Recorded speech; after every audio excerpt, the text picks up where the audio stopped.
First story is titled, Am I the a-hole for not wanting to share my birthday with my dead twin anymore? My 19th birthday is this Friday, and I told my mom and dad I don't want to do anything if we are going to have the birthday for my twin too. I was an identical twin, and me and my sister were born early, and she died a few hours after we were born. Every single birthday since I was little has also been a birthday for her. We go to her grave and put flowers on it, and every gift has always had both her and my name on it. Mom gets really sad and always cries for a long time, and I have always felt overshadowed on my birthday. The grave visits and flowers and all have always been mandatory, and I was never allowed to have friends over or have a party until after we did it. I want to go to dinner with my boyfriend for my birthday at his house, and then I'm going to watch movies with my friends. Mom is upset I'm not making the hour-long drive Friday to do the grave ritual and is really sad. And my dad is making me feel guilty since I'm their only living daughter and stuff. I told my mom I don't want to share my birthday with a sister I never even knew, and I'm done with sharing with a ghost, since this has been my entire life. My parents are really upset, and now I feel really bad and maybe I should suck it up, but I am just so sick of it. Edit. Okay, so I didn't expect this much attention, so I'll try to answer some questions I've gotten a lot of. First of all, I don't live at home. I live on campus, which is an hour away from my hometown. Second, I don't care if my parents go. They can do whatever they want, just without me. I've hated going to the cemetery since I was like 13 and realized how weird it was. But my parents were very my house, my rules about going. I don't like standing over the grave of a dead baby just to pretend to feel sadder than I do. I know it's hard on my parents, but I just want to have a birthday without being guilted by them. My mom gets quiet and cries a little whenever my sister is brought up, and it's turned up to 100 on my birthday. She died the same day we were born. It sucks seeing her like that. I love my parents, but you can love someone and not like their choices too. Also, I have about 10 unopened messages right now. I won't be reading them. 2 of the ones I got earlier were really mean, and one said I should have died instead, so screw off. Not reading any more DMs. Don't waste your time. If you're afraid I won't see your opinion in the comments, try getting over it. Now for the comments. Not the a-hole. Maybe I would look at this differently if you and your family had actually known your twin, but they basically died during birth. That is truly awful. But you never had any connection to them, so sharing a birthday with them is almost a bit morbid. Like instead of having a fun day with activities you get to choose, you get to have a memorial instead. That's a bummer, and I can understand why you want it to stop. I know it must be hard on your mother, but maybe she should start respecting the feelings of her actual living child. I agree with this so much. I try to be understanding when it comes to grief. I never lost a child, so who am I to judge? But putting the dead baby's name on the living one's present? That's just weird. It sounds like the mom never processed her grief completely, and now she's not grieving. She's wallowing. That is not healthy for anyone. OP, you are not the a-hole, and I hope you have a very happy birthday. I also feel like the family could visit the grave any other day of the year. It's not like it has to be on the birth date. They are choosing to make everyone of OP's birthday a sad day for them instead of letting them enjoy it.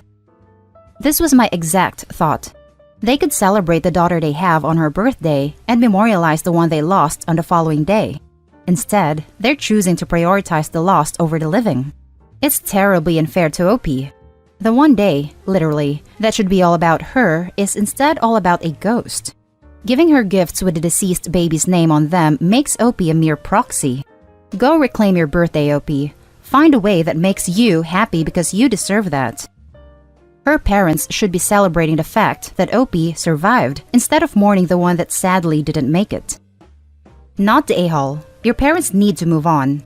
I'm not saying they shouldn't still be sad on the day, but forcing you to share your birthday with a dead sister isn't healthy after 19 years. Now for the next story. Am I the a-hole for asking to have my deceased brother's room? My brother passed away at the age of 16 when I was only 9 years old. I'm now 16 and I share a room with my 14-year-old brother. I hate sharing a room with him because I can't change in my room because he's always in the room playing video games. When he has friends over, I have to sleep on the couch, and I just don't feel comfortable sharing my room with a boy. My mom has a room where no one is using. But it was my older brother's room that she still hasn't even touched. Everything is in the same place he left it in. Even the garbage he left on the floor. His garbage is still full and his bed is still unmade. She doesn't allow anyone to go into that room. If you even go one step into it, my mom will ground you. I love my brother, but I don't think leaving his room in the same place it was left in before he passed away is going to bring him back. I recently asked my mom if I could have my brother's room. She got really angry at me for even asking. She told me that I am being selfish and that if I touch her son's room, she'd send me to live with my dad. I told her I'd rather live with my dad because I have privacy there, which really didn't help the situation. My aunt sent me a message saying how I'm an awful person, that losing a child is one of the hardest things to deal with, and if me sharing a room helped my mom, then I should just deal with it.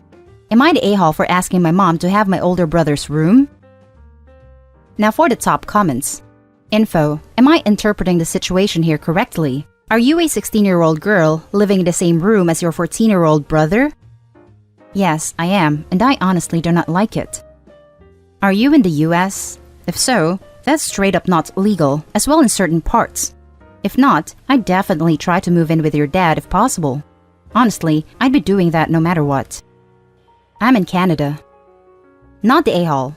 She is making a 16-year-old girl share a room with her 14-year-old brother when there is another bedroom available. That's not cool. Holding on to a bedroom for this long untouched is not healthy. She needs to start letting go. If you truly do want to live with your dad, you can just call her out and see if she is bluffing or not. Either way, it may result in a better situation for you. Right, living this way with an untouched bedroom of a deceased child is something people do, but only indefinitely if they have no other living children in the house. This is taking resources away from your living children. Does your love of a memory outweigh that of your other living children? What kind of message is that? If I lost one of my children, I know I'd be an absolute wreck for a while. But 7 years? You need to care for your other children. I know they are separated, but I depend on my husband to slap some sense into me at this point. Her living children depend on her. She needs to step up or let them go to their dads. Either way, she can't keep all 3 of them like this. Now for the last story. Am I the a-hole for telling my future sister-in-law what my brother-in-law said about me grieving my son? This is a horrible situation, and I might have ruined my entire relationship with my in-laws, but I just want to hear an outside perspective to see if I made a mistake. I, female 28, lost my son, Thomas. He was only 2 months and 9 days old. He died of acute bronchiolitis. He was given pediatric care and he passed away shortly. It was hard and exhausting to bear. I had my family with me most of the time. My in-laws would visit from time to time since they're busy planning for my brother-in-law's wedding. His fiancée visited me at my house, which was really nice of her, even though my brother-in-law would tell us he was busy, but he had to show up with her. A few days ago, my mother-in-law wanted me to go over to her house to take my input in regard of my brother-in-law's wedding planning, but I told her I wasn't in the mood for that. I apologized several times and it clearly got to my brother-in-law. He visited me at my house alone, which was unusual, and talked about my son's death, and said it was expected since my son was suffering from other health issues. He said that I still can have another healthy baby and name him Thomas, and take good care of him this time. I was dumbfounded. Then he casually started talking about his wedding next month and how he needs me and my husband in our best condition, because he needs us at the wedding. Basically talking about how his in-laws are upper middle class and how everything needs to be perfect. I lost it when he told me to stop ignoring this event and host the guests, his in-laws, with smiles and greetings.